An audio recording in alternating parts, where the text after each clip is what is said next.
Hi guys, AdamTheOT back again with some more simple, fun and effective motor skills games for parents or professionals. We're sticking with our spooky Halloween theme this week with the pumpkin party. Ooh, bunch of little activities here. We're going to teach you how to carve your own mini pumpkin for the kids, and then a bunch of little fine motor skills games you can play with it as well. We're going to go through them really fast, very simple, no setup, and lots of fun. But before we get into the pumpkin party, if you like this video and want to stay updated, please do give us a like and click that button that says subscribe. Thank you so much, guys. So let's see the pumpkin party. Ooh. So the first thing we'll need for our pumpkin party is our little spooky pumpkin buddy. So these are a bunch of little mini pumpkins that my kids in clinic made this week. All it is like a little mandarin orange, and you'll need a little black felt pen. Washable types are great for the younger kids, or Sharpies for the ones that are a little older. But do remember, it's permanent, doesn't wash off the skin very easily. Okay, the easiest design I would suggest is do the one that's just triangles. Do a little black triangle for his nose. Then I usually ask the kids, do you want a scary pumpkin or do you want a friendly pumpkin? So the friendly guys, triangles are equal. Point in the middle is friendlier. Point at the end like this right angle, that's a little spookier and scarier looking, okay? So do the black triangle in the middle for his nose to center everything. And two little black triangles for eyes. Then draw one little curved line for his mouth and little baby triangles for little jaggy teeth, okay? So that's your little pumpkin you've carved.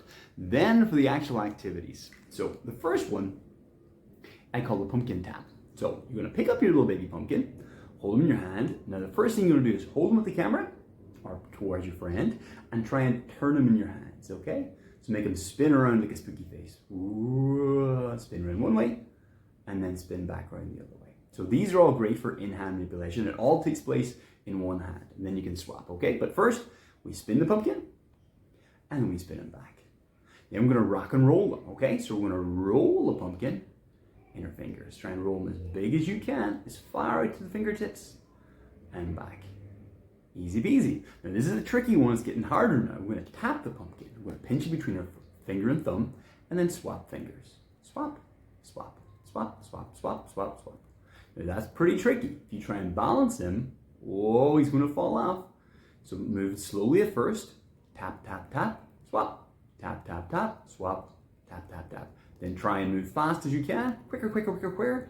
Lovely, okay? Very nice. Lovely dexterity stuff.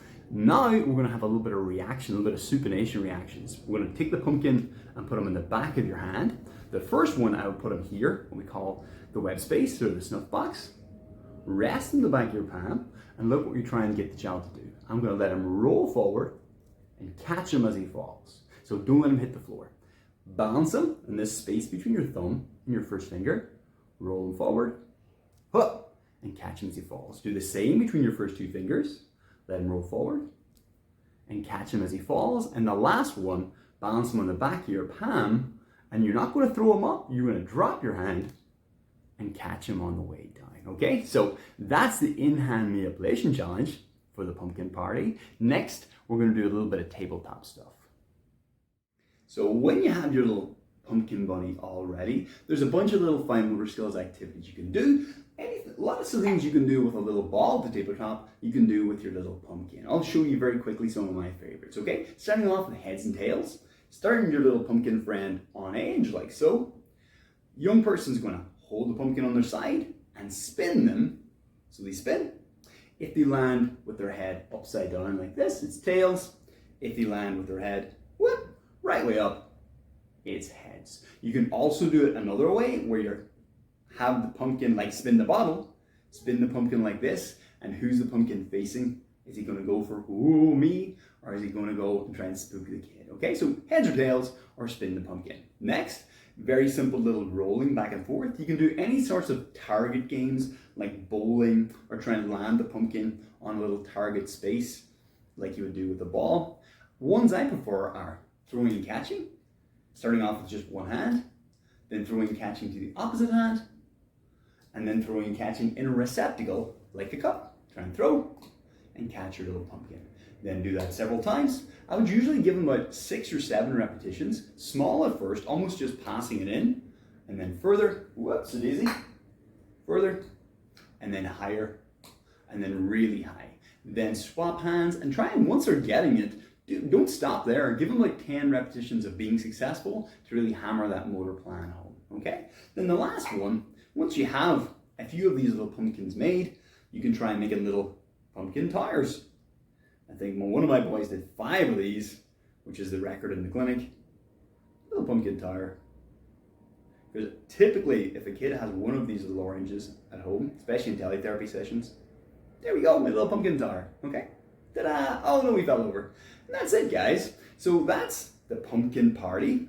Very easy. The kids will really enjoy carving and designing and naming their little pumpkin friend. He's all spooky.